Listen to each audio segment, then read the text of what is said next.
মৃত্যু আমাদের দুনিয়ার জীবনের সব কিছু থামিয়ে দেয়। চাকরি, ব্যবসা, পরিচিতি সব কিছু থেমে যায়। কিন্তু মুমিনের জন্য সুসংবাদ হলো কিছু নেক আমল এমন রয়েছে যা মৃত্যুর পরও জারি থাকে এবং কবরেও এর সওয়াব পৌঁছতে থাকে।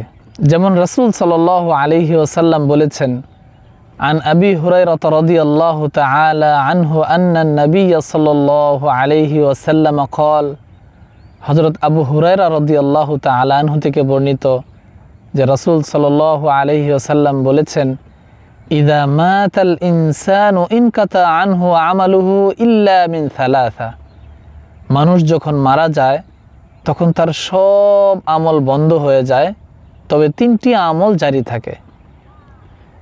ইল্লা মিন সাদাকাতিন জারিয়া, এক হলো সাদকায়ে জারিয়া, আও ইলমিন ইউনতাফাউ বিহি, দ্বিতীয়ত এমন ইলম যা দ্বারা উপকার লাভ করা যায়, আও ওয়ালাদিন সালিহিন ইয়াদউ লাহু, তৃতীয়ত সৎ সন্তান যে তার জন্য দোয়া করে।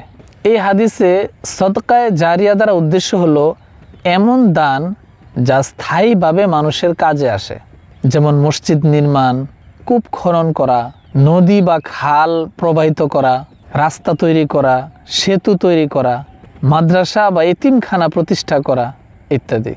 এসব কাজ থেকে যতদিন মানুষ উপকৃত হবে ততদিন দাতার নামে সওয়াব লেখা হতে থাকবে।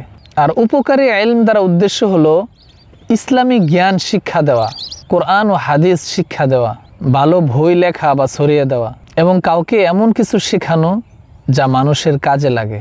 এই জ্ঞান যতদিন মানুষ কাজে লাগাবে, যতদিন মানুষ এই জ্ঞান দ্বারা উপকৃত হবে, ততদিন সেই শিক্ষক ও দায়ী তার থেকে সওয়াব পেতে থাকবে। আর সৎ সন্তান দ্বারা উদ্দেশ্য হলো সন্তানকে সৎ, ইমানদার ও আমলদার করে গড়ে তোলা। সন্তান যখন আল্লাহর পথে চলবে, ভালো কাজ করবে, বাবা মায়ের জন্য দোয়া করবে, তখন তার সওয়াব বাবা মার নামেও পৌঁছবে। তাই আমাদের সর্বদা স্মরণে রাখা উচিত, দুনিয়া ছেড়ে চলে যাওয়ার পর আমরা শুধুই কবরের বাসিন্দা। তখন আমাদের জন্য একমাত্র ভরসা হবে সদকায়ে জারিয়া, উপকারী ইলম আর সৎ সন্তানের দোয়া।